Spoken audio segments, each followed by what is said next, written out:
reaalsust, et iga viimane kui üks inimene tuleb siia ellu kui allikateadvuse unikaalne väljendus.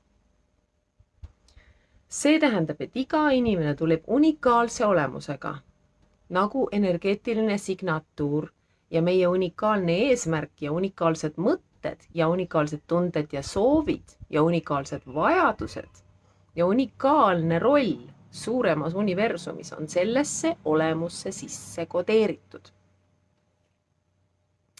Meie arenguprotsess läbi selle planeedi peaks olema avanemise protsess. Nagu siis, kui lill õitseb. Nii et sa võid näha iga inimest, nagu ta oleks lootuse õis. Avanemas, lootuse õis. Nende unikaalne olemus, mis on kodeeritud nende eesmärgi ja kõige muuga, mis me arvame, et seostub autentsusega, on nagu pärl selle lootuse õie sees.